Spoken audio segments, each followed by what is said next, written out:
Era el 3 de noviembre de 2006. Justine Absher, de 27 años, estaba en el periodo de luna de miel de su matrimonio. Como recién casada, tenía mucho por lo que esperar. Justine quería tener hijos.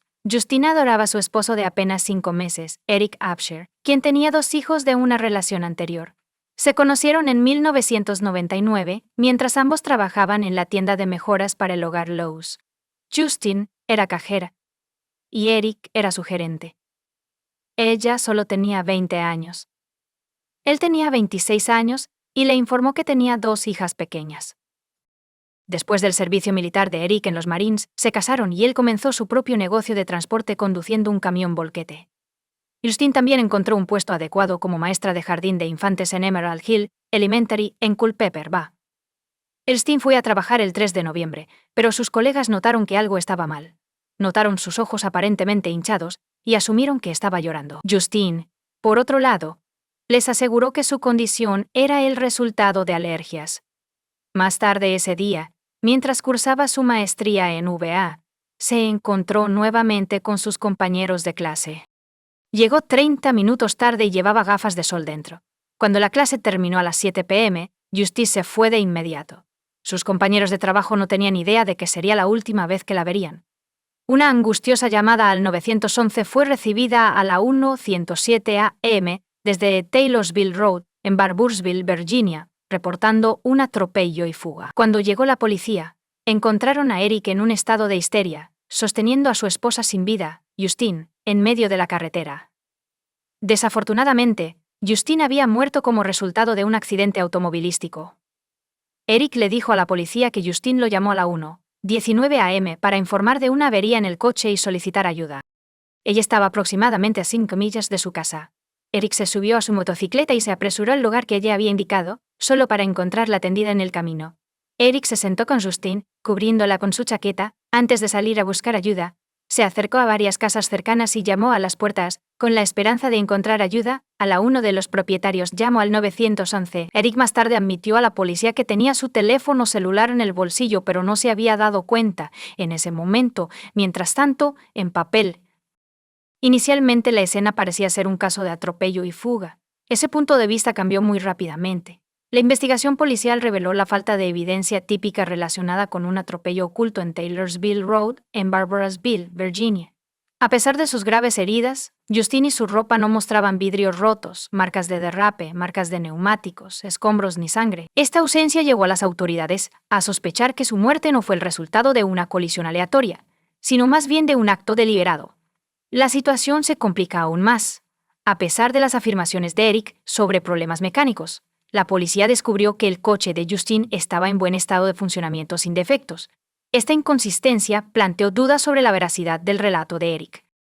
Justine estaba muy unida a sus padres, J.D. Steven Swartz, así como a su hermana, Lauren Swartz, y estaban devastados cuando el hermano de Eric los llamó para decirles que Justine había muerto.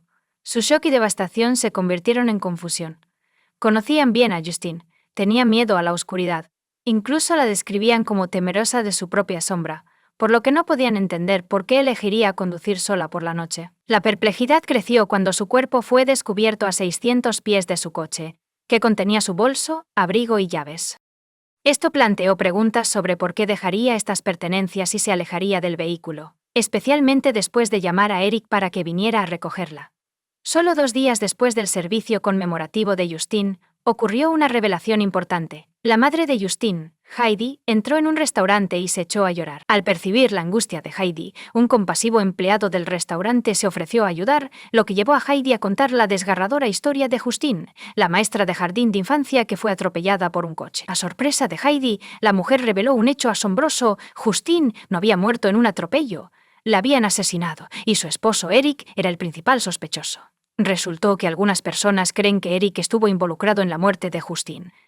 Cuando fue interrogado por la policía, Eric dio un relato detallado de la noche, afirmando que todo estaba normal. Según él, Justine regresó a casa después de las 7 p.m., y él llegó poco después. Mencionó que estuvo con Justine un rato antes de recibir una llamada del hospital Martha Jefferson, donde estaba su madre enferma. La llamada trajo la angustiante noticia del deterioro de la salud de su madre. Eric le dijo a la policía que regresó al hospital y permaneció allí hasta las 11:30 p.m. No regresó a casa de inmediato. En su lugar, fue a su unidad de almacenamiento en la ruta 33 en Rockfordville y guardó su motocicleta. Eric dejó su coche en la unidad de almacenamiento, sacó su motocicleta y salió a dar una vuelta. Les dijo a los policías que quería despejar su mente.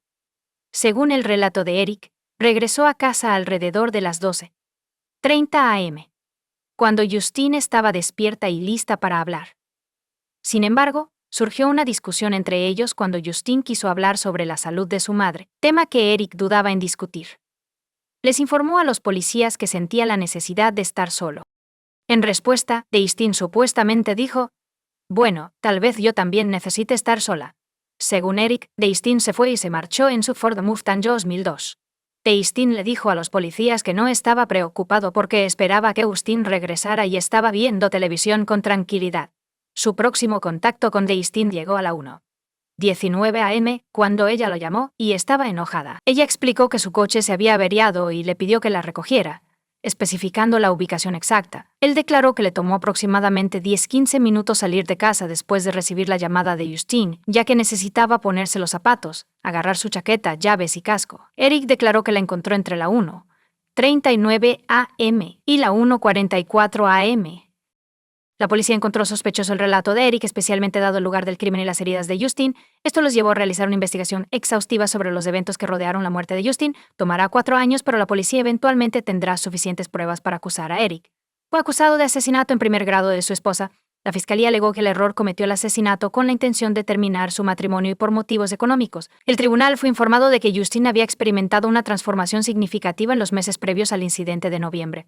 Dejó de reunirse con amigos, ignoró llamadas e incluso rechazó un regalo de flores de inauguración de casa de una amiga, citando la prohibición de Eric de aceptar regalos. La fiscalía afirmó que Justine fue asesinada en otro lugar y luego abandonada en la carretera donde fue descubierta, como parte del plan de fuga de Eric. Su argumento era que esto se hizo para asegurar un pago de $1.500.000 con 0 centavos de dólares en el seguro. Según la fiscalía, las lesiones de Justine contradicen la teoría de una colisión vehicular. Sufrió 113 lesiones por trauma contundente, incluyendo varios huesos rotos, órganos lacerados y 23 heridas en la cabeza.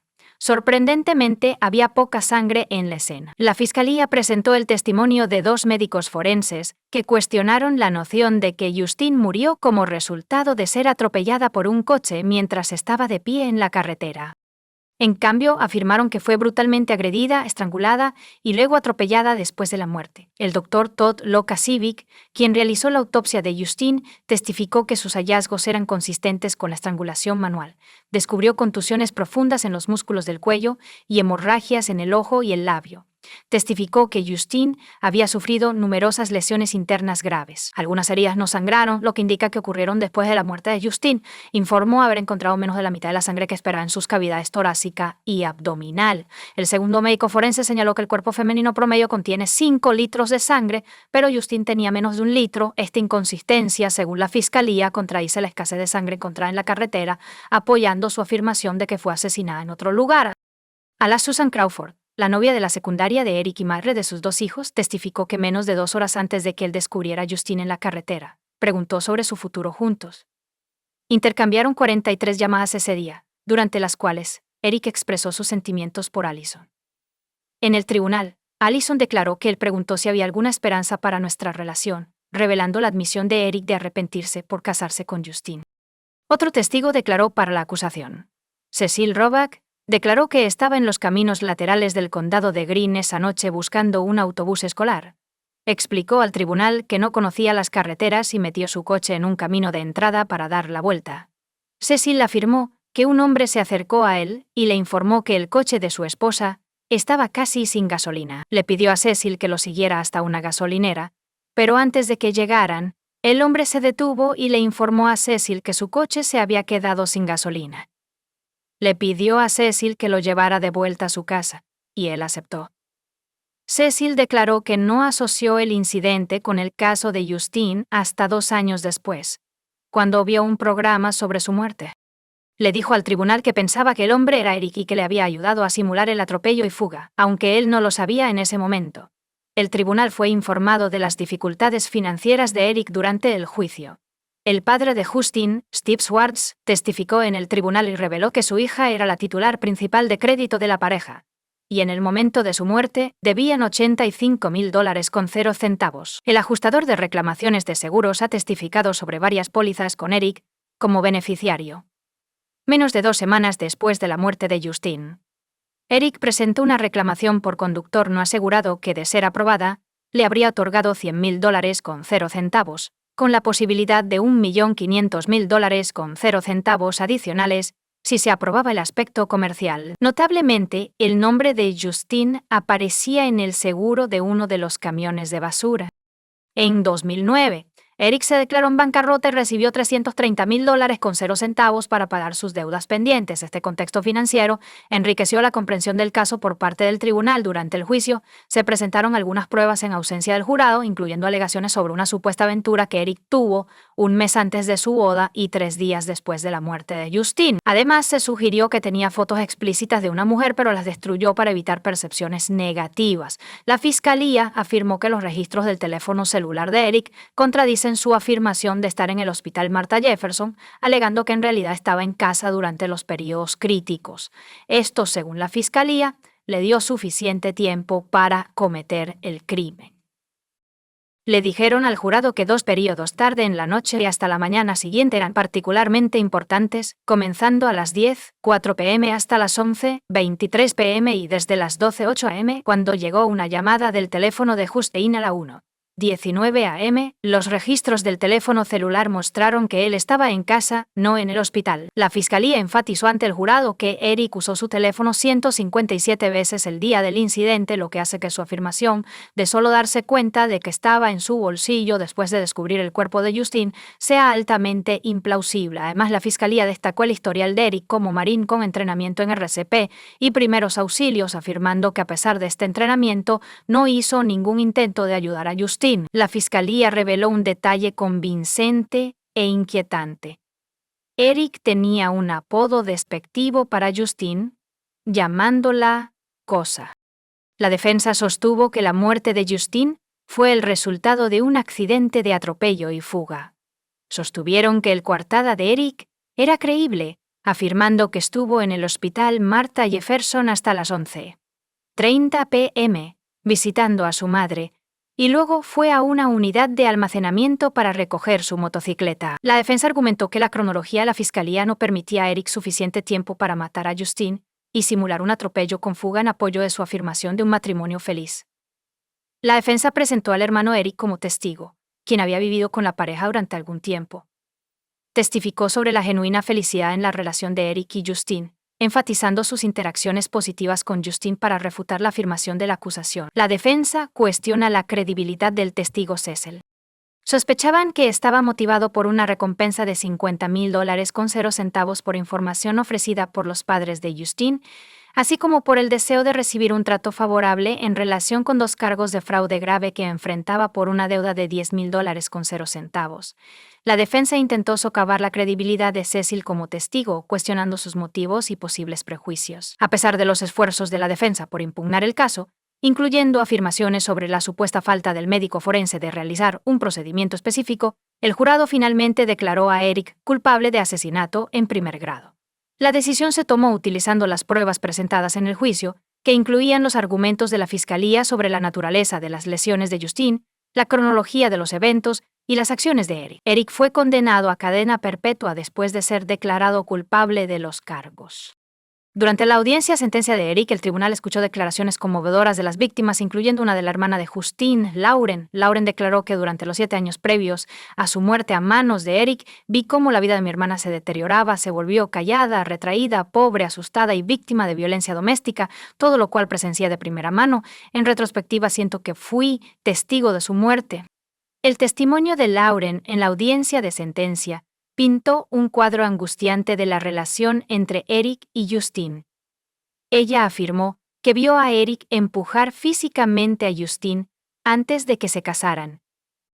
Justine también le confió sobre varios otros casos de abuso. La familia y los amigos de Justine notaron un cambio en su personalidad en los meses previos al 28 de noviembre. Justine siempre había sido amable, cariñosa y amigable, Y aunque conservó esas cualidades, dejó de reunirse con amigos y colegas para ocasiones sociales. Estaba retraída y en silencio. Una sombra de su antiguo yo. El testimonio también reveló que Justine, impulsada por un sentido de inutilidad, hizo grandes esfuerzos para complacer a Eric, incluso en su día de boda. Había signos de discordia. Eric estaba distante, prefiriendo salir solo en su motocicleta. Justine se perdió varias actividades relacionadas con la boda, incluyendo el almuerzo, y pasó la segunda noche sola en el hotel. Notablemente, el pasado violento de Eric salió a la luz durante la audiencia. Anteriormente había sido acusado de lesiones maliciosas y estaba bajo una orden de protección de la madre de sus 2 hijos. Eric afirmó que esto fue el resultado de una discusión verbal que escaló en una pelea física, en la cual ella lo atacó y le golpeó la cara con un control remoto. En defensa propia, afirmó haberle agarrado la camisa y el cuello. Durante los 4 años en que la policía investigó el caso, la familia de Justine luchó incansablemente para asegurar que se hiciera justicia. Su padre, Steve Schwartz, declaró que, además de querer que se resuelva el caso de Justine, espera sinceramente que nadie más resulte herido antes de que eso ocurra. Comparte tu opinión con nosotros en los comentarios y suscríbete al canal para más.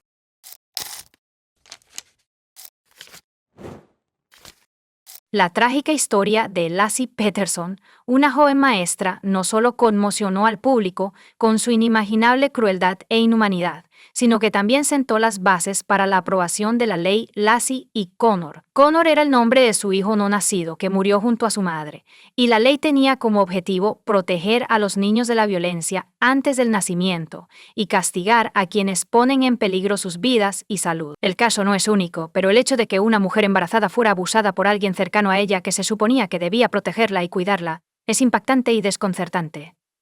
Se han producido varios documentales de televisión sobre el caso. A pesar de las pruebas circunstanciales y controvertidas, nadie cuestionó la culpabilidad del acusado.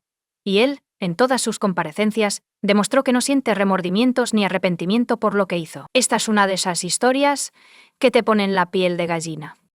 Pero intentemos averiguar cómo el tipo que era considerado un modelo de familia decidió cometer tal atrocidad. ¿Quién era Laci Peterson? Laci Denise Peterson, de Soltera Rocha, nació en mayo de 1975 en Modesto, un pequeño pueblo en la parte central de California. Dennis Rocha y Sharon Anderson se conocían desde la secundaria, y su romance adolescente resultó en matrimonio y el nacimiento de 2 hijos, Brandon, el mayor, y Laci, la hija. Curiosamente, la madre nombró a su hija en honor a una reina de belleza local que admiraba. La familia poseía su propia granja, así que los niños aprendieron a trabajar en los campos y cuidar de los animales desde una edad temprana. La niña estaba extremadamente unida a su madre. Trabajaron juntas para crear un hermoso jardín lleno de flores y árboles frutales. Entonces Laci consideró vincular su vida futura a esta ocupación y seguir una profesión especializada. Cuando los niños aún eran pequeños, la familia enfrentó una crisis, y por mucho que el cónyuge intentara, no pudieron salvar el matrimonio y pronto se divorciaron. Por mutuo acuerdo, los niños continuaron viviendo con su madre en su ciudad natal. 2 años después, Sharon se volvió a casar. Su elegido fue un amigo de la infancia llamado Ron Grant Ski. Ron trataba a los hijos de su esposa como si fueran propios y de hecho reemplazó al padre biológico, quien no mostró interés en la vida de los herederos tras el divorcio. La niña incluso empezó a llamarlo papá. Unos años después, la pareja tuvo una hija llamada Emily. Laci, quien creció para ser una chica amable, sociable y abierta. Siempre tuvo un gran grupo de amigos. Le iba bien en la escuela y era miembro del equipo de animadoras. Después de graduarse de la escuela secundaria, la belleza de cabello oscuro aprobó sus exámenes y fue aceptada en la prestigiosa Universidad Estatal de California. Decidió seguir su sueño de infancia de convertirse en diseñadora paisajista. Laci siempre ha sido una persona creativa a la que le gusta dibujar, así que encontró su profesión elegida, que es Scott Peterson. Scott Lee Peterson también es originario de California, pero nació el 24 de octubre de 1972 en la gran metrópoli de San Diego, en el suroeste del estado, de Jacqueline Helen Latham y Arthur Lee Peterson. El niño creció en una familia bastante acomodada, y desde joven no conoció la palabra no. Su padre era dueño de un negocio que producía materiales de embalaje, y su madre dirigía una tienda de ropa de diseño. Por cierto, su boutique estaba ubicada en Hollywood. Entre los clientes habituales había varias celebridades. La difícil personalidad de Scott comenzó a surgir en la infancia. Disfrutaba ser el centro de atención, no toleraba las prohibiciones ni los rechazos, y en la escuela lo describían como un niño consentido, caprichoso e incluso arrogante. El niño comenzó a jugar al golf a una edad temprana y consideró seguir una carrera profesional en el deporte.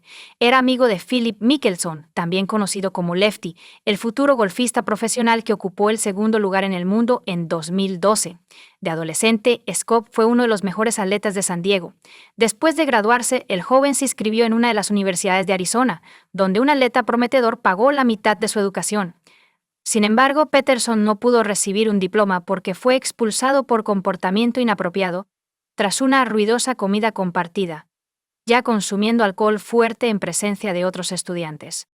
Después de meses de deliberación y búsqueda de un lugar adecuado, el joven solicitó ingreso a la Universidad de California, donde inicialmente tenía la intención de estudiar economía, pero luego cambió de opinión y se trasladó a la Facultad de Agricultura. Por cierto, Scott tomó el proceso educativo muy en serio y con responsabilidad esta vez, convirtiéndose en un estudiante ejemplar, porque sus padres le amenazaron con dejarlo sin trabajo si lo expulsaban de nuevo.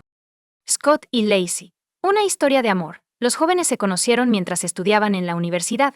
Scott comenzó a trabajar a tiempo parcial en una de las cafeterías locales, donde también trabajaba como camarera junto a una excompañera de clase y amiga cercana de Lacey. Lacey pasaba frecuentemente para comer y ver a su amiga, y cuando ella notó al apuesto joven, Scott notó a la sonriente morena menuda y comenzó a prestarle toda su atención. Un día, Lacey fue a la cafetería pero no vio a su amiga. Decidió preguntarle a Scott qué pasaba. Rápidamente, empezaron a hablar. Sin embargo, como Scott tenía que trabajar, Lacey escribió su número de teléfono en una servilleta para que pudieran contactarse más tarde. Scott la llamó esa noche, y Lacey estaba emocionada. Después de hablar con él, le informó a su madre que había contactado a su futuro esposo. Unos días después, le pidió a su nueva conocida una cita, y Lacey aceptó de inmediato. Vale la pena mencionar que Peterson tenía otra pasión además del golf: la pesca. Así que invitó a Lacey a ir a pescar en alta mar en un cuerpo de agua abierto. Ella aceptó la oferta, pero se mareó en el barco, lo que obligó a la pareja a regresar rápidamente a la costa y a la vida familiar. No obstante, después de esa primera cita no tan buena, la pareja comenzó a verse, y unos años más tarde, decidieron mudarse juntos. Scott finalmente había abandonado sus sueños de una carrera profesional en el deporte, y decidió iniciar su propio pequeño negocio. En el verano de 1997, utilizó el capital inicial para ayudar a sus padres. Después de que Lacey recibió su diploma, la pareja celebró una boda tradicional con un velo de vestido blanco y votos en el altar. Solo invitaron a la familia y amigos cercanos a la celebración. Y como lugar, eligieron el popular resort de aguas minerales Sycamore, que se encuentra en el océano en el oeste de California. Después de su boda, la pareja se mudó a San Luis Obispo, una pequeña ciudad turística entre Los Ángeles y San Francisco. Decidieron abrir su propio bar deportivo. Pero la idea estaba condenada desde el principio. Había rumores de que los padres de Scott, una vez más, ayudaron con la ejecución del plan de negocios. Sin embargo, más tarde lo negaron, afirmando que su hijo era un mal empresario que descubrieron mientras aún asistía a la universidad. De todos modos, el negocio de la pareja no tuvo mucho éxito. Inicialmente tuvieron problemas constantes, primero con la institución misma, luego con la gestión, pero eventualmente lograron aumentar el número de visitantes con el tiempo. Y para el año 2000, cuando los Peterson decidieron vender la institución, ya era un destino bien conocido y popular. La pareja decidió establecerse en Lacey, su ciudad natal, y formar una familia. Compraron una pequeña y acogedora casa en un buen vecindario, un coche y un perro, y aproximadamente un año después, la joven le dio a su esposo la feliz noticia de que pronto serían padres. Lacey ya había decidido cambiar su trayectoria profesional y aceptó un puesto como profesora de arte en una escuela local. Su esposo estaba teniendo dificultades para encontrar trabajo y se vio obligado a aceptar un puesto en una empresa de fertilizantes y fertilizantes orgánicos. Lacey intentó ser la esposa perfecta para traer comodidad y paz al nuevo hogar de ella y su esposo. Mantenía todo en perfecto orden, le encantaba cocinar, recibir invitados y tenía un hermoso jardín de flores en el césped.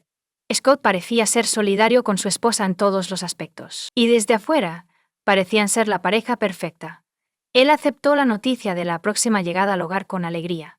Cuando la pareja descubrió que tendrían un niño, comenzaron a elegir un nombre para él con entusiasmo. Los futuros padres eligieron el nombre Connor para su hijo, y todos estaban seguros de que esperaban con ansias el nacimiento del niño como una profesora embarazada. Lacey, que tenía 8 meses de embarazo en ese momento, desapareció misteriosamente el 24 de diciembre de 2002. La madre y el padrastro de Lacey, que no habían podido contactarla durante todo el día, dieron las primeras alarmas. No contestaba el teléfono ni devolvía las llamadas, lo cual era inusual en ella. Resultó que el esposo no sabía dónde estaba su esposa el día anterior. Había visitado a sus padres, así como el salón de belleza donde trabajaba su hermana Amelia. Estaba alegre mientras se preparaba para las celebraciones de Navidad y Nochevieja. Lacey supuestamente salió a dar un paseo matutino con su perro, pero unas horas más tarde, los vecinos descubrieron al perro de los Peterson vagando por la calle, arrastrando una correa sucia detrás de él. En ese momento nadie sospechaba que algo andaba mal. El vecino dijo que simplemente pensó que el perro se había escapado, así que lo llevamos al patio trasero del dueño. Por la tarde, los padres preocupados llamaron a la policía y denunciaron su desaparición, solicitando que comenzaran a buscarla de inmediato porque Lacey estaba embarazada. Y si estaba en problemas, necesitaba ayuda lo antes posible. Sin embargo, nunca fue encontrada ese día ni al siguiente. Un día después, la noticia de la maestra desaparecida se esparció por toda la ciudad, lo que llevó a cientos de voluntarios a unirse a la búsqueda. La gente peinó la zona, pegando volantes con retratos de la niña y organizando páginas de búsqueda y redes sociales, donde publicaron información detallada sobre la madre y el padrastro desaparecidos. El hermano mayor y la hermana menor apelaron a todos los interesados en la televisión, solicitando ayuda en la búsqueda y compartiendo cualquier información útil por la cual incluso se anunció una recompensa, excepto que Scott se comportó de manera extraña e incluso sospechosa, negándose a participar en conferencias de prensa, mostrando poco interés en los resultados de la búsqueda y apareciendo despreocupado. El comportamiento del señor Peterson, según el investigador a cargo del caso, levantó sospechas desde el principio. Estaba aterradoramente calmado, y las preguntas de los policías lo molestaban. No hizo preguntas. Actuó con arrogancia, y lo más interesante, confundió sus declaraciones cambiándolas varias veces. Scott fue la última persona en ver a su cónyuge el día en que desapareció. Fue al campo de golf por la mañana para hacer algo de ejercicio y jugar, mientras su esposa se quedaba en casa, con la intención de pasear al perro y hacer algo de limpieza más tarde. Cuando llegó a casa, encontró al perro en el patio trasero, pero Lacey no estaba por ninguna parte. Scott no fue a la policía porque creía que su esposa estaba visitando a sus padres. Sin embargo, cuando ella aún no se presentó, se preocupó y llamó a la casa de su suegra, donde le informaron que Lacey no había llegado. Y fue entonces cuando aparecieron las primeras inconsistencias en el testimonio de Scott. Primero, nadie pudo confirmar su coartada porque no lo habían visto en el campo de golf.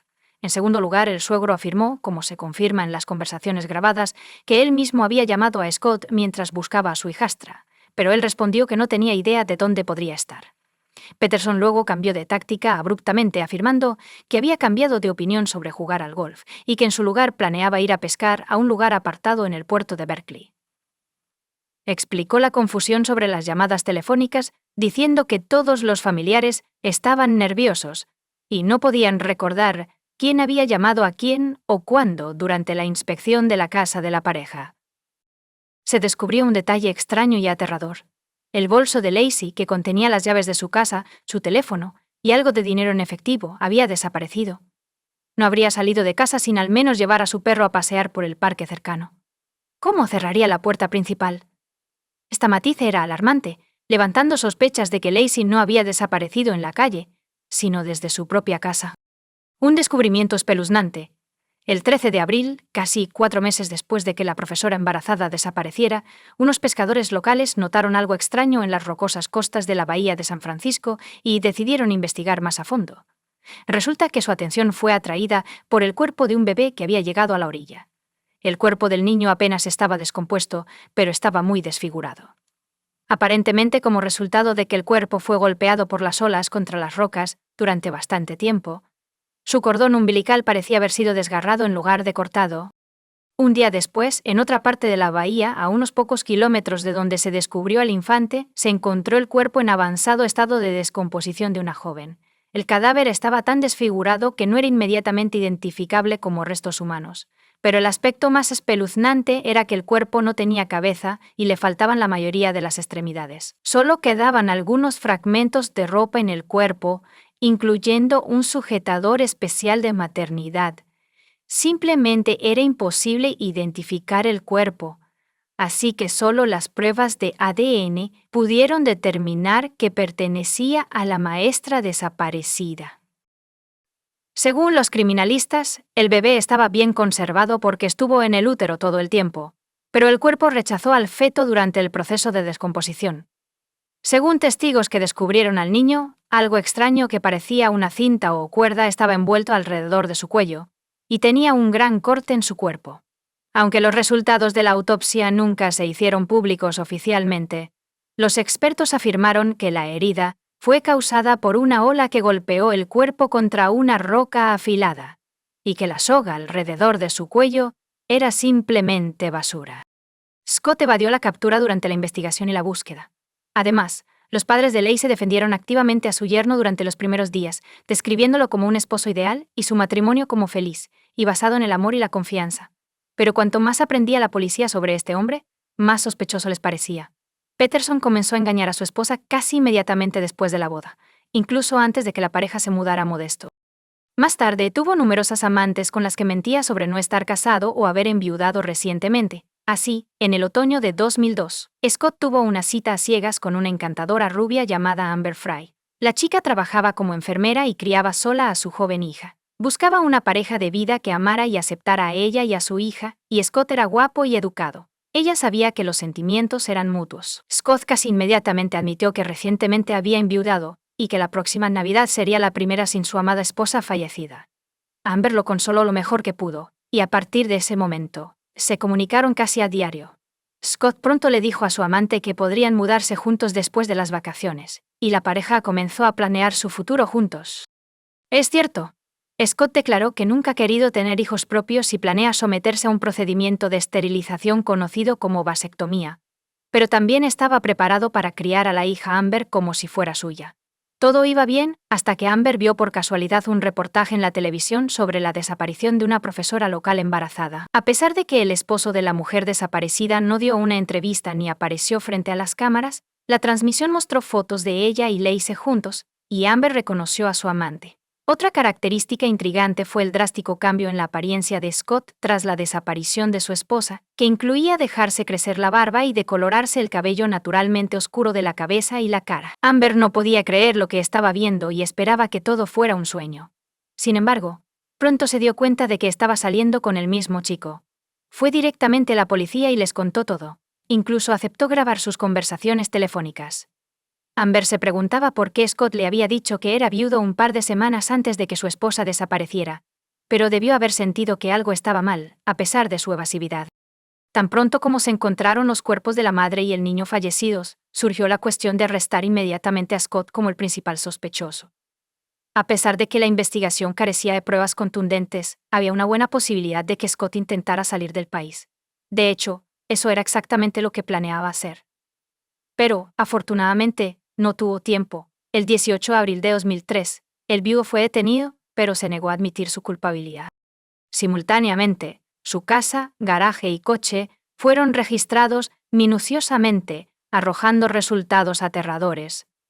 Se descubrieron micropartículas de sangre seca de Lacey en las herramientas del garaje, el maletero del coche y el fondo del bote de pesca. Los expertos descubrieron varios cabellos de la mujer fallecida. La ropa que Scott llevaba puesto ese fatídico día había sido desechada hace mucho tiempo. La casa había sido sometida a varias limpiezas generales con la ayuda de servicios de limpieza, y el edificio ya había sido puesto a la venta. Pero el aspecto más difícil de la investigación fue la incapacidad de determinar la fecha exacta de la muerte de Lacey, lo que hizo imposible verificar la coartada de los sospechosos. Se descubrieron rastros de cemento en el garaje, el maletero y el barco de Peterson, lo que complicó aún más la investigación. Se pensaba que el material era la base para un ancla casera, con la que él pretendía deshacerse del cuerpo para que nunca fuera descubierto. Sin embargo, no había pruebas directas contra Scott. Fue declarado culpable de 2 cargos de asesinato en primer y segundo grado. A pesar de la defensa vigorosa y segura de los abogados, casi nadie dudaba de la culpabilidad de Scott. Sus acciones eran la indicación más obvia de esto. No estaba ni emocionado ni molesto. No participó en la búsqueda. Tenía prisa por deshacerse de las pruebas, vendiendo la casa y el coche de su esposa casi inmediatamente después de su desaparición, cambiando su imagen y dejando el país con su amante. El investigador Jonathan Buehler, quien había estado trabajando en el caso desde la desaparición de Lacey, declaró en el tribunal que no tenía dudas sobre la culpabilidad de Peterson desde el principio. Se dio cuenta de esto después de su conversación inicial con él. El tribunal impuso inicialmente la pena de muerte como castigo. Sin embargo, después de un impresionante número de apelaciones, la sentencia fue cambiada en 2021 a cadena perpetua sin posibilidad de libertad condicional. Además, el tribunal redirigió a la madre del fallecido para que recibiera $250,000 en un seguro de vida para Lacey, que originalmente estaba asignado a Scott. Este caso de alto perfil horrorizó al público y destacó la importancia de proteger a los niños no nacidos de la violencia, ya que pueden convertirse en víctimas de crímenes similares. Así, en la primavera de 2004, se firmó la Ley Lacey Connor, en presencia de los padres y la hermana de la mujer fallecida. 3 años después de la tragedia, Sharon Rocha escribió un libro biográfico titulado En memoria de Lacey, la historia de una madre de amor, pérdida y justicia, en honor a su hija y nieto. Todos los ingresos de la venta de la publicación fueron donados a la caridad. El libro fue uno de los más vendidos en no ficción en Estados Unidos. El padrastro de Lacey, el esposo de Sharon, murió de un ataque al corazón en la primavera de 2018, justo antes de otra audiencia judicial. Fue enterrado junto a su querida hijastra y su nieto. Por cierto, el padre de Lacey murió en diciembre del mismo año. Comparte tu opinión con nosotros en los comentarios y suscríbete al canal para más.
Hola chicos, bienvenidos a mi canal y hoy vamos a echar un vistazo a otro caso horrible con ustedes. Brianna Warren, una joven, fue despertada abruptamente por una llamada telefónica inesperada a la 1:45 del 18 de diciembre de 2013. Por la mañana, contestó el teléfono y encontró a su mejor amiga Heather al otro lado, sollozando. Heather compartió una conversación reciente que tuvo con su examante, Sydney. Sydney la había llamado, revelando que se había separado de su esposa, expresando arrepentimiento por su propia ruptura e instando a Heather a empezar de nuevo. Brianna preguntó por qué Heather había contestado su llamada. El número resultó ser desconocido, lo que llevó a Heather a contestar. Después de escuchar y calmar brevemente a su amiga, Brianna insistió en que Heather apenas se había recuperado de las dificultades de su ruptura y no debería involucrarse de nuevo con Sydney. Ella convenció a Heather para que volviera a dormir y descansara, y se despidieron. El pintoresco condado de Erie, en Carolina del Sur, es frecuentemente considerado un lugar ideal para vivir.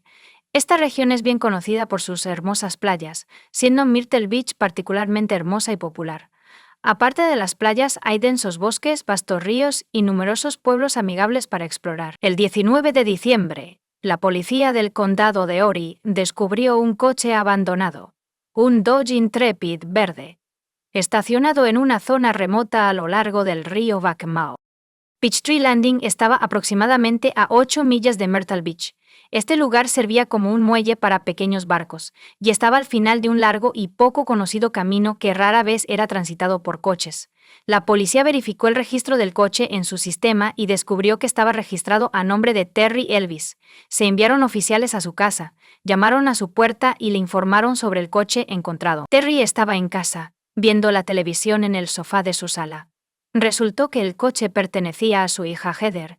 Terry intentó contactar a Heather por teléfono, pero ella no estaba disponible. Aceptó acompañar a la policía al Peachtree Landing para una investigación más profunda. Terry se sorprendió al ver el coche de su hija en un lugar tan extraño y apartado, pero no estaba inicialmente preocupado por su seguridad. Supuso que el coche había sido robado porque era extraño que estuviera allí sin su dueño. Después de recibir una llave de repuesto de Terry, la policía abrió e inspeccionó minuciosamente el vehículo. No encontraron ningún objeto personal en la cabina, incluyendo el bolso de Heather, las llaves o el teléfono móvil. La preocupación de Terry creció, así que intentó contactar a Heather nuevamente. Todavía no obtengo respuesta. Llamó al restaurante donde ella trabaja. Heather no se había presentado a trabajar, según el gerente, y no estaba programada hasta el día siguiente. Terry informó a la policía de sus preocupaciones, afirmando que tal comportamiento era completamente fuera de carácter para su hija y que algo había salido mal. En ese momento, el coche y la orilla del río donde fue descubierto no se consideraron escenas del crimen porque no había evidencia de una lucha, cristales rotos o sangre. No obstante, las autoridades decidieron llevar a cabo una investigación de personas desaparecidas. La policía y los voluntarios registraron el terreno mientras que los buzos investigaron el lecho del río. Durante la búsqueda se descubrieron restos humanos en el bosque. Sin embargo, fueron identificados como pertenecientes a un hombre desconocido, no a la mujer desaparecida. Los investigadores que buscaban pistas investigaron el pasado de la mujer desaparecida. Heather, de 20 años, era hija de Terry y Debbie Elvis, quienes vivían en el condado. Tenía un vínculo estrecho con sus padres y su hermana menor. El padre de Heather mencionó que su familia siempre ha estado unida y se ha apoyado mutuamente. Heather era independiente, pero se mantenía cerca de su padre, comunicándose con él todos los días por teléfono en 2011. Heather le dijo a su familia que después de graduarse de la escuela secundaria St. James, quería vivir con su mejor amiga, Brianna Warren. Sus padres apoyaron completamente esta decisión. A los 20, Heather trabajaba como camarera en el Tilted Kilt, un restaurante de temática escocesa en Myrtle Beach, y quería ser cosmetóloga. La hermana menor de Heather, Morgan, reveló que sus intereses incluían el maquillaje y trabajar frente a la cámara, y era conocida por su creatividad y ambición. Heather también era muy conocida en su pueblo por su amabilidad, actitud despreocupada y perspectiva positiva. Su amiga Brianna observó que cuando la gente la recuerda y habla de ella, sonríe porque siempre tenía una actitud positiva. Heather fue descrita por otra amiga como sociable, de espíritu libre y entusiasta de la vida. Siempre estaba decidida a vivir la vida al máximo. Heather había pasado el año anterior en Myrtle Beach con su mejor amiga Brianna. Le iba bien en sus estudios y todo parecía perfecto. Sin embargo, todo cambió cuando Heather tuvo un encuentro fortuito en el Tilted Kilt, lo que la llevó por el camino de la tragedia. Heather estaba trabajando el turno de día, en un restaurante concurrido una cálida tarde de junio. Mientras charlaba con los clientes, tomaba pedidos y transportaba bandejas a la cocina.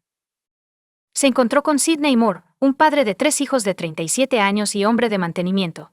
Sidney tenía un pequeño negocio de reparación de electrodomésticos de cocina en Myrtle Beach y había recibido un pedido del restaurante ese día. Entablaron una conversación y Heather se sintió instantáneamente atraída por el hombre. Sus interacciones aumentaron después de ese día. Descubrieron que tenían muchos de los mismos intereses y pasatiempos. Heather incluso insinuó sus sentimientos en Twitter, diciendo que le atraían los hombres mayores. A finales de julio, Heather había comenzado a enviar mensajes íntimos a Sidney, quien estaba renovando su restaurante.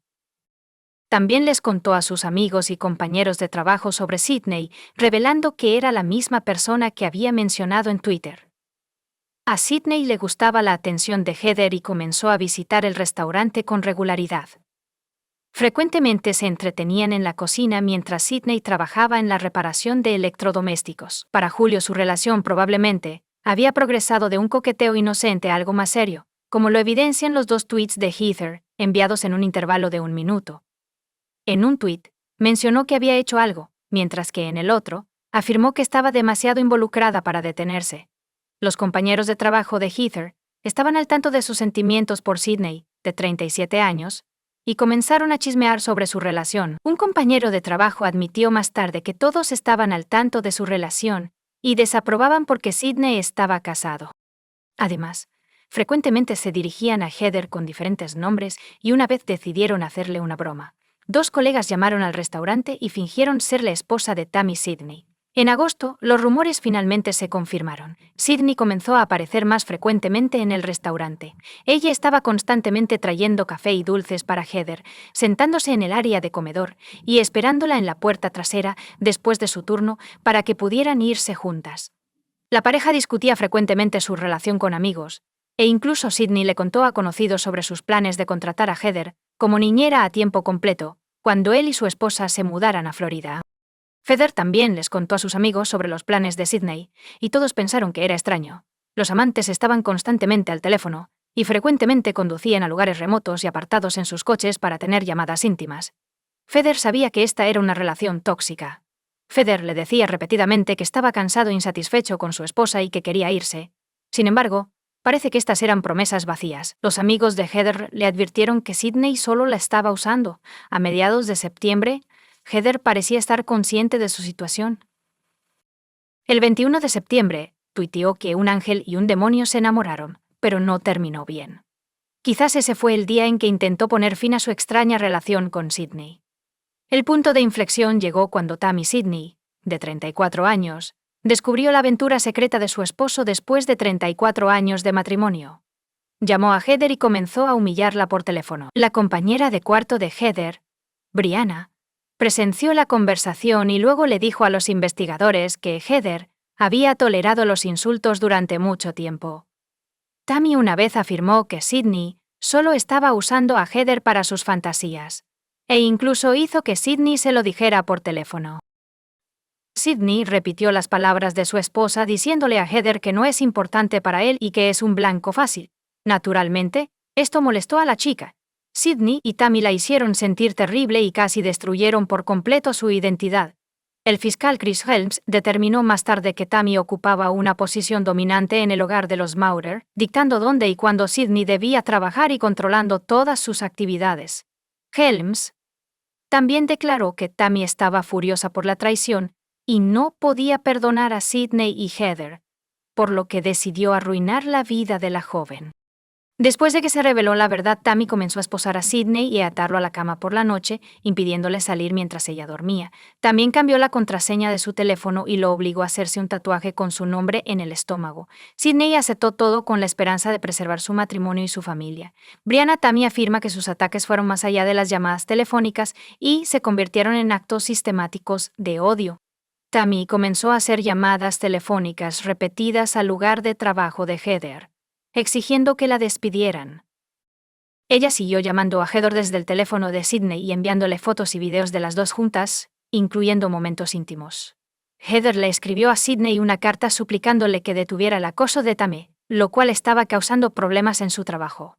Se sentía triste y molesta por cómo la trataba el hombre que amaba. Heather intentó todo lo que pudo para retomar su vida, incluyendo comenzar a asistir a la iglesia con su mejor amiga a principios de noviembre. Tammy le envió a Heather nuevos mensajes amenazantes, exigiendo que le proporcionara su dirección. Tammy advirtió a Heather que si no cumplía, la encontraría y le impondría severas consecuencias. Tammy también declaró que había estado monitoreando a Sydney desde enero de 2012 y que Heather ya no podía influir en él. Heather estaba completamente agotada, tanto física como emocionalmente, y no podía entender por qué Tammy no la dejaba ir, especialmente porque su relación con Sydney había terminado y quería olvidar todo.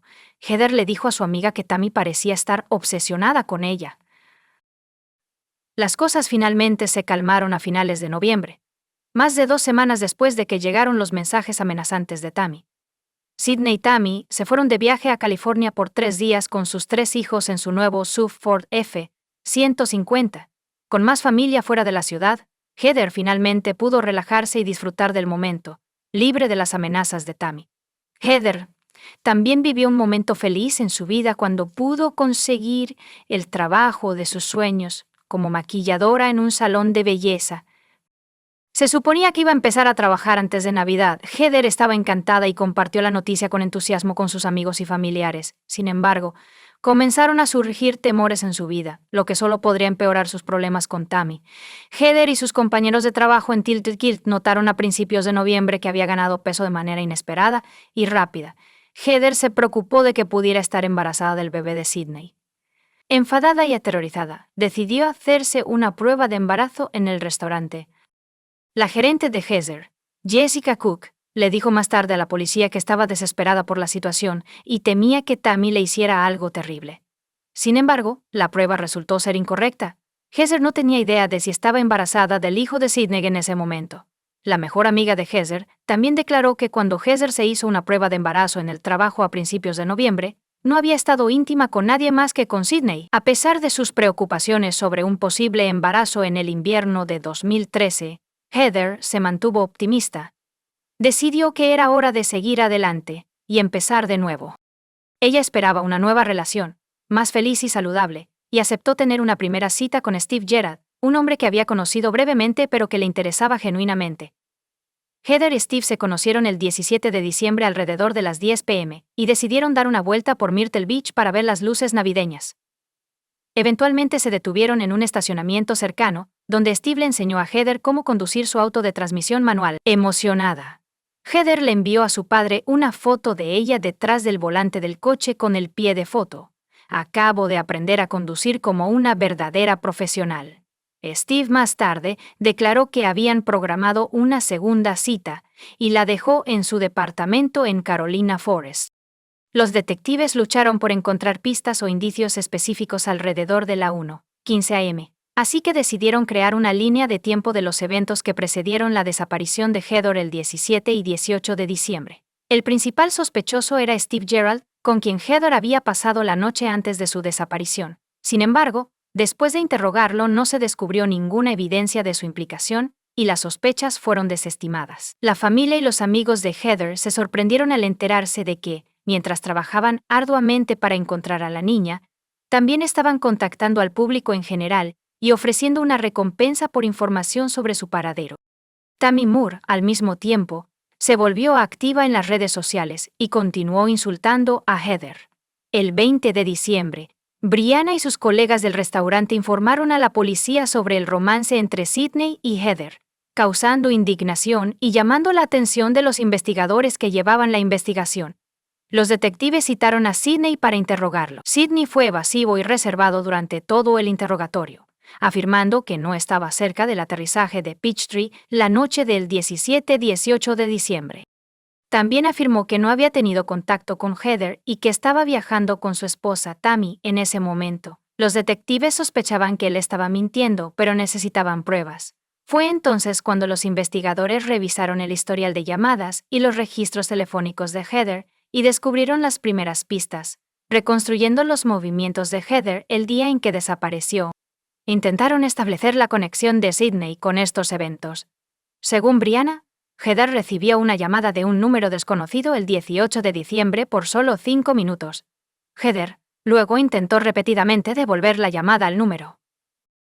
A partir de la 1:35 am marcó el número 9 veces indicando su deseo de hablar con alguien que conocía.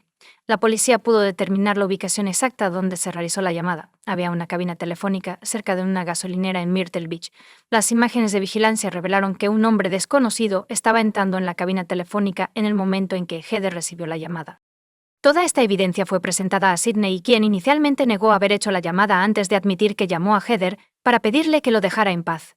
Tammy Moore también fue llamada para ser interrogada, donde habló sobre su matrimonio y la situación, pero negó cualquier implicación en la desaparición de Heather. También declaró que Heather llevaba un estilo de vida inapropiado y que su comportamiento era anormal. Tammy sostuvo que el problema no era solo la infidelidad de Heather, sino también su comportamiento en general.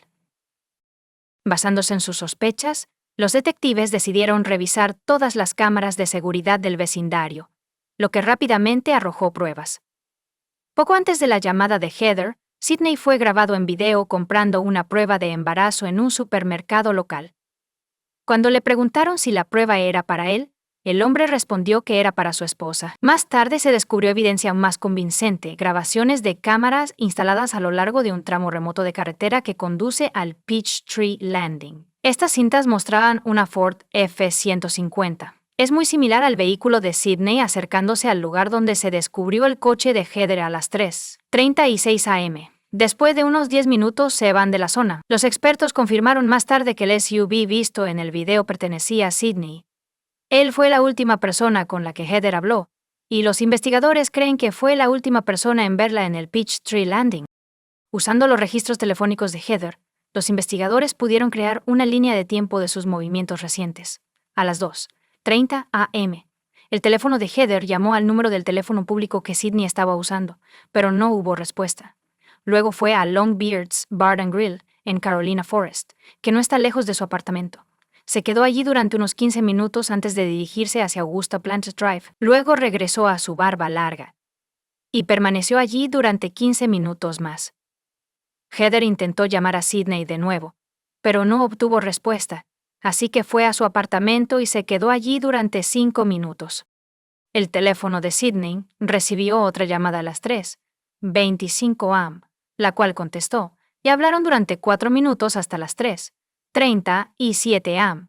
El teléfono de Heather estaba en Peachtree Landing, y ella intentó llamar a Sydney 3 veces, todas las cuales no fueron respondidas. La última llamada a Sydney se hizo a las 3:41 y para las 3:42, el teléfono ya había sido desconectado. Las grabaciones de seguridad del vehículo de Sydney sirvieron como evidencia incriminatoria.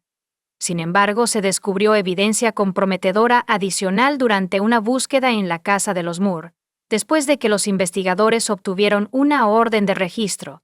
De manera sospechosa, los Moore retiraron su sistema de videovigilancia del hogar el 20 de diciembre y lo reemplazaron al día siguiente. Aunque los investigadores no pudieron obtener grabaciones del sistema anterior, sí confiscaron las del nuevo. El video muestra a Sydney y Tammy limpiando a fondo el interior de su coche y luego quemando los trapos que usaron para limpiarlo todo el día en que se instaló el nuevo sistema de vigilancia. En 2014, meses después de la desaparición de Heather Elvis, la policía hizo un avance en el caso. El 21 de febrero de ese año, Sydney y Tammy Moore fueron arrestados bajo cargos de secuestro de Heather. Más tarde fueron acusados de asesinato, a pesar de que el cuerpo de Heather nunca había sido encontrado. Sin embargo, mientras estaban en la cárcel, los Moore se negaron a testificar. La policía continuó su búsqueda del cuerpo de Heather porque no tenían suficientes pruebas para procesar los cargos de delito grave. Finalmente, los cargos de asesinato fueron desestimados. Sin embargo, el cargo de secuestro se mantuvo. Debbie, la madre de Heather, estaba decepcionada de que se hubieran retirado los cargos, pero aliviada de no tener que asistir al juicio y enterarse de los detalles de lo que pudo haberle pasado a su hija. La familia de Heather esperaba que eso motivara a posibles testigos a testificar. Finalmente, los 5 meses de Sidney Moore en custodia no son el final de la historia. En 2017 fue condenado por obstrucción a la justicia y sentenciado a 10 años de prisión. Después de esto, Sidney y Tammy estaban programados para ser juzgados por el secuestro de Heather Elvis. El caso despertó un intenso interés público y recibió una amplia cobertura mediática. En 2019, 6 años después de la desaparición de Heather, se llevaron a cabo varias largas audiencias judiciales, durante las cuales se presentaron numerosos testimonios de testigos, pruebas y evidencias de la implicación de la pareja en el crimen. Después de 2 horas de deliberación, el jurado llegó a su decisión y se hizo justicia. Sidney y Tammy Moore fueron condenados por el secuestro de Heather Elvis. Los Moore fueron condenados a 30 años de prisión cada uno por sus crímenes y la conspiración asociada. El esposo y la esposa cumplirán sus penas de manera concurrente. Después del veredicto, Sidney solicitó hablar en la corte. A pesar de la condena, se mantuvo firme en su inocencia. Se dirigió a los padres de Heather con comprensión y simpatía, diciendo que su hija era una chica maravillosa y que, como padre, lamentaba la tragedia que le había ocurrido. Admitió que no podía deshacer lo que había sucedido entre él y Heather. Pero nada podía cambiar ahora. Los padres de Heather dieron una entrevista después del juicio, que fue extremadamente difícil para ellos. Expresaron la esperanza de que esto no fuera el final, y que Sidney también eventualmente revelaran la verdad sobre el crimen. Describieron a su hija como una joven brillante y sincera que sufrió a manos de hombres engañosos y crueles. Los seres queridos de Heather organizaron una campaña en su cumpleaños en el parque público donde se descubrió su coche. Los residentes de la zona llevaron flores y donaciones al sitio del memorial. Los fondos recaudados se donaron a un centro para personas desaparecidas como un tributo a Heather y para ayudar a su familia en la búsqueda de su hija y en el descubrimiento de la verdad. El cuerpo de Heather Elvis aún no ha sido encontrado. Cada año en su cumpleaños, su familia publica anuncios de personas desaparecidas con la esperanza de atraer la atención y mantener vivos los recuerdos de ella y de otras personas desaparecidas. La madre de Phoebe Heather declaró que no podía encontrar paz hasta saber qué había pasado con su hija. Ella sigue con la esperanza de que su persistencia ayude a descubrir la verdad y que alguien eventualmente les diga qué le pasó a Heather. Comparte tu opinión con nosotros en los comentarios y suscríbete al canal para más.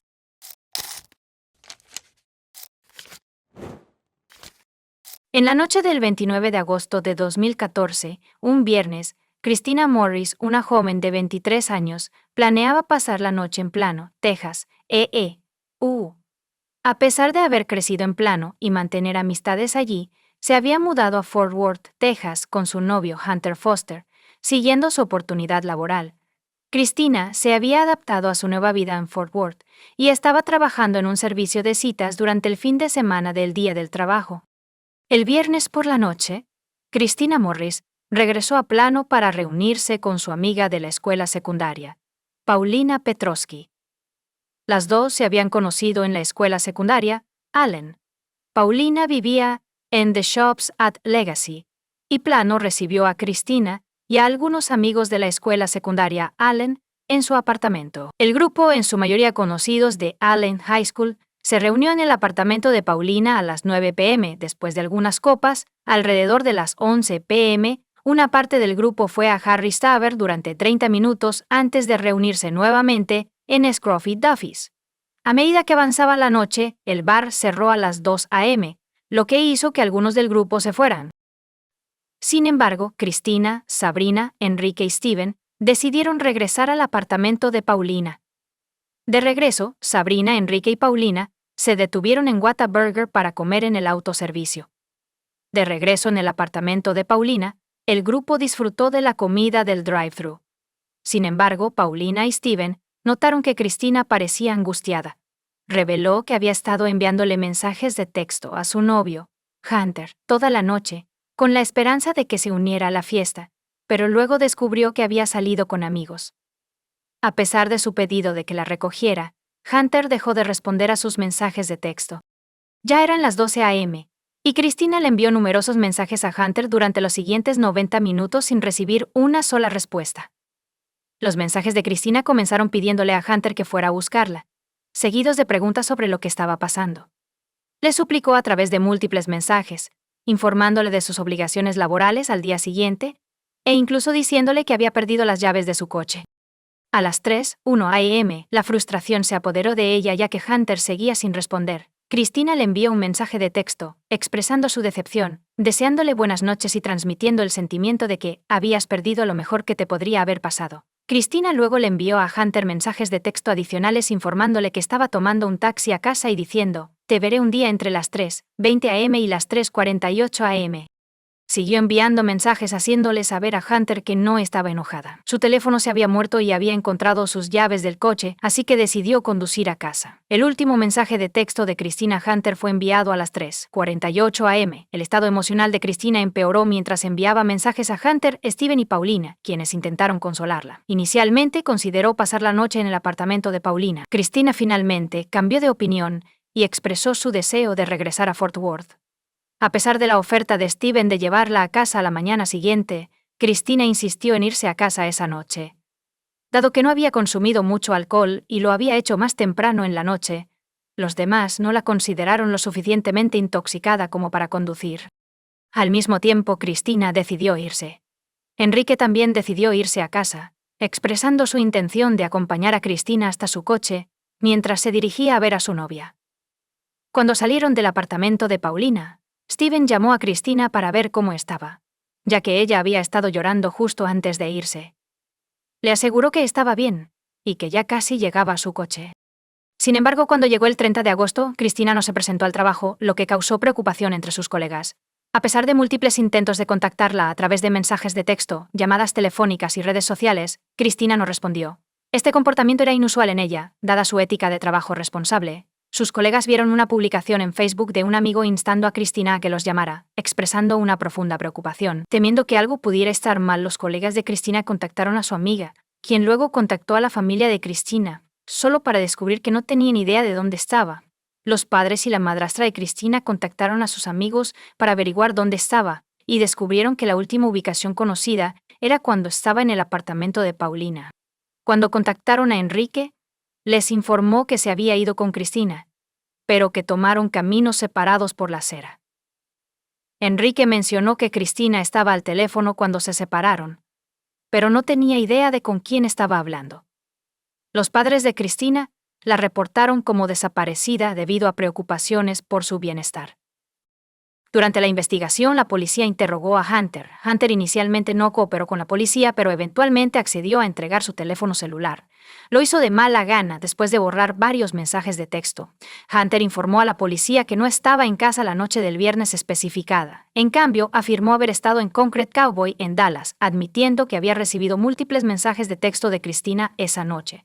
Afirmó que no las había leído y que no estaba revisando su teléfono activamente. Hunter declaró que solo regresó a casa el sábado por la mañana, alrededor de las 10 a.m. o 11 a.m., para descubrir que Cristina estaba ausente, asumiendo que estaba molesta y se quedaba con amigos. No expresó ninguna preocupación. El sábado por la noche, aún sin tener noticias de Cristina, salió con amigos nuevamente. Hunter declaró que solo se preocupó cuando el padre de Cristina se puso en contacto con él el domingo para preguntar por su paradero.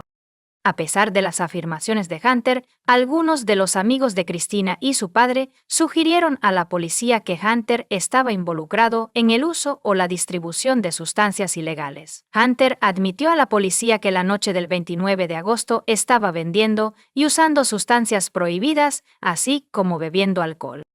Cuando el bar cerró a las 2 a.m., Hunter explicó que había ido al Hotel Uebe con amigos. Cuando le preguntaron si siguió el plan esa noche, Hunter lo negó, pero admitió que los eventos eran algo confusos. A pesar de las sospechas que rodeaban el relato de Hunter sobre la noche del viernes, la policía tuvo que verificar y corroborar cuidadosamente la información proporcionada. A pesar de las sospechas sobre Hunter y una posible conexión con la desaparición de Cristina, no había pruebas concretas de que él le hubiera hecho daño o estuviera involucrado. Como parte de la investigación, la policía fue al estacionamiento donde Cristina había dejado su coche esa noche de viernes. Cristina y el grupo del apartamento de Paulina habían aparcado todos en el garaje de Harry's Tavern. Allí descubrieron que el Toyota Celica de Cristina seguía perfectamente cerrado. No se encontraron signos de lucha ni evidencia de juego sucio en el estacionamiento. Para reconstruir los eventos, la policía obtuvo las grabaciones de vigilancia de la zona. Cristina y Enrique entraron juntos al garaje a las 3:55 am, según las imágenes de las cámaras de seguridad, el 30 de agosto. Sin embargo, solo 2 minutos después se vio el coche de Enrique saliendo de su espacio de estacionamiento, saliendo del garaje a las 3:58 am. Desafortunadamente, las imágenes no mostraron a Cristina ni a su coche saliendo del garaje. Durante su conversación con Enrique, él le dijo a la policía que salió del apartamento de Paulina con Cristina y que se separaron al final del complejo de apartamentos porque sus coches estaban estacionados en diferentes garajes. René le dijo a la policía que la última vez que vio a Cristina, ella estaba hablando por teléfono con alguien. Sin embargo, Enrique afirmó que no tenía más información porque había llamado a su novia en ese momento. Cuando la policía pidió ver el registro de su teléfono para confirmar la línea de tiempo, Enrique afirmó que estaba enviando mensajes de texto a su novia en lugar de hablar con ella por teléfono. Cuando la policía pidió revisar esos mensajes de texto, Enrique explicó que no era posible porque su teléfono estaba configurado para eliminar automáticamente los mensajes más antiguos. La policía descubrió que Enrique envió un mensaje de texto a su novia la noche del 29 de agosto a las 8:02 p.m., seguido de un breve intercambio a las 10:38 p.m. Cuando su novia pidió una llamada, Enrique respondió a las 10:41 p.m., diciendo que tenía sueño. A pesar de que su novia creía que él estaba en casa en la cama, Enrique en realidad estaba en el apartamento de Paulina en ese momento. El siguiente mensaje de texto de Enrique a su novia llegó a la mañana siguiente, a las 10:52 am. Durante el interrogatorio posterior, afirmó que no sabía dónde había aparcado el coche de Cristina.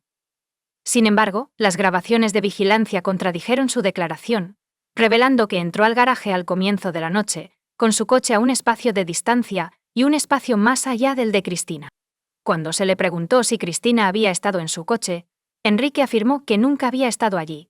Afirmó que salió de The Shops y condujo a casa por la autopista 75, lo cual contradice los registros de la Toll Road y del teléfono celular que indican que tomó la Dallas North Tollway hacia la autopista 121, pasando por el garaje de peaje de la autopista 121 a las 4:08 am. Cuando se le mostró el video de él entrando en el mismo garaje de estacionamiento que Cristina, Ricky afirmó que su intoxicación era tan grave que no podía recordar dónde había aparcado su coche esa noche. En ausencia de información sobre el paradero de Cristina, la policía concluyó su investigación y creyó tener suficientes pruebas para acusar a Enrique de secuestro agravado. Cristina siguió desaparecida durante su arresto y juicio, y Enrique se declaró no culpable. La fiscalía basó su caso en 5 elementos clave. Primero, Enrique fue la última persona en ver a Cristina esa noche.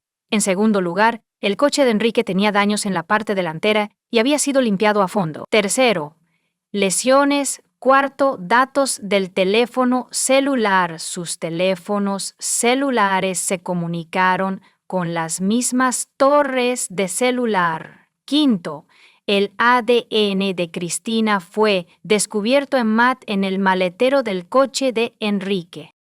Se informó al jurado que Enrique y Cristina caminaron juntos hacia el estacionamiento después de salir del apartamento de Paulina alrededor de las 3:55 am. Sus coches estaban estacionados uno al lado del otro y la fiscalía especuló que el secuestro ocurrió dentro del garaje o en un momento posterior. La fiscalía sugirió que Enrique pudo haber herido a Cristina intencional o involuntariamente en el garaje, posiblemente al colocarla en el maletero. Sugirieron que Enrique salió del garaje con Cristina en el maletero, o que ella aceptó un aventón, pero luego decidió no hacerlo.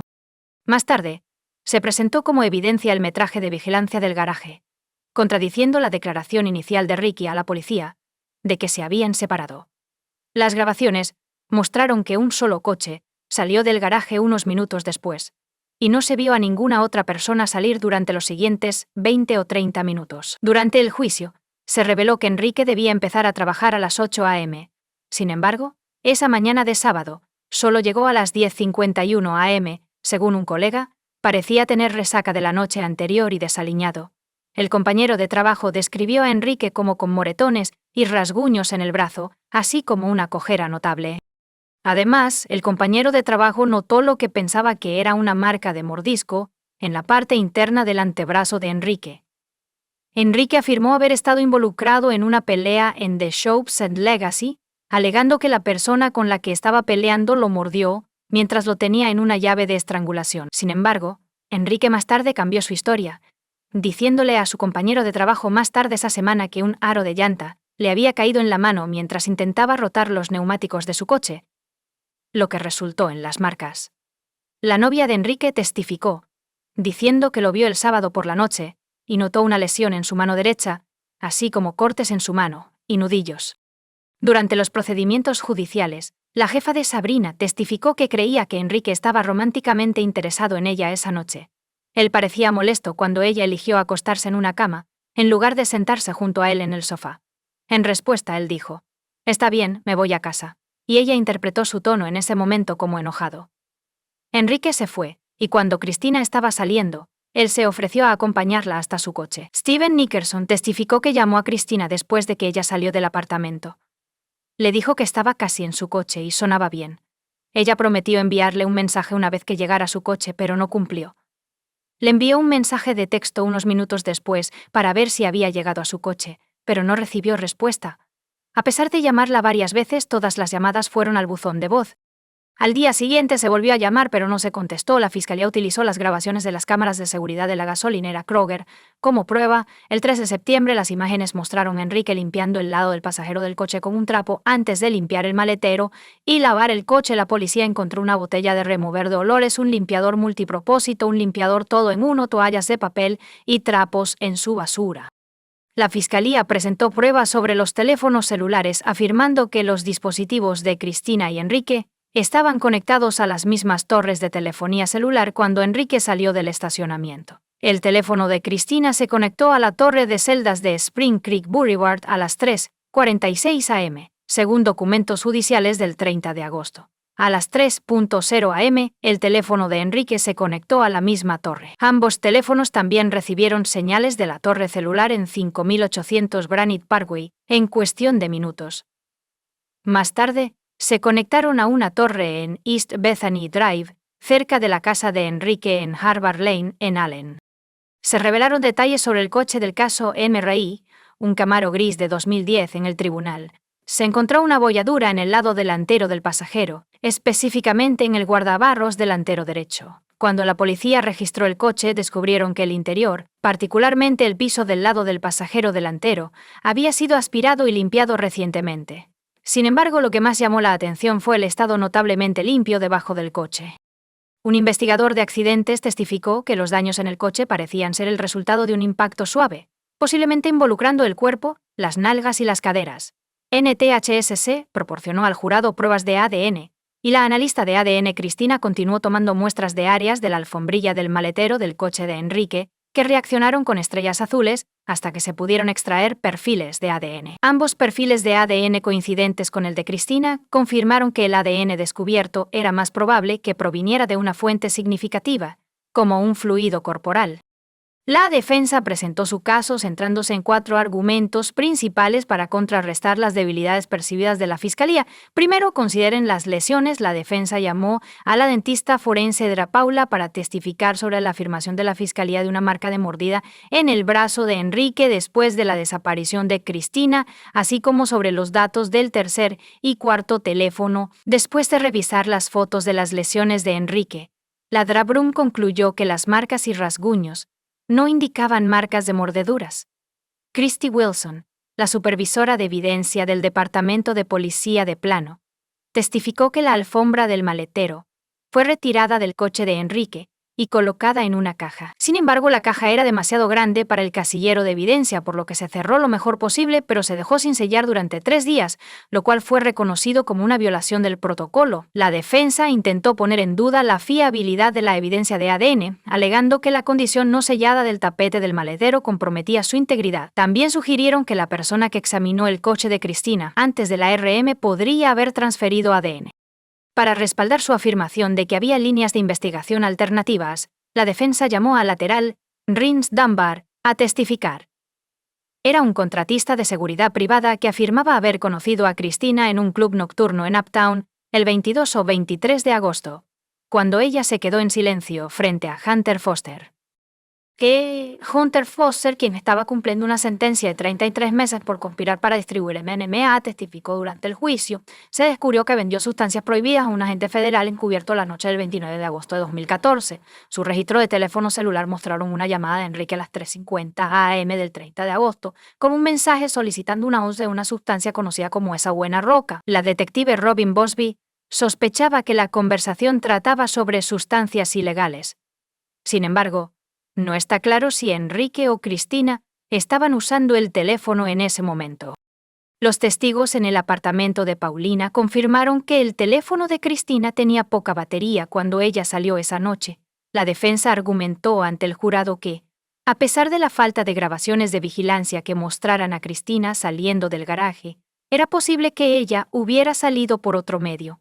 La policía reconoció que alguien podría salir a pie sin ser grabado. En cuanto a los datos del teléfono celular, la defensa presentó a un experto en forense de teléfonos celulares y análisis de datos de torres celulares.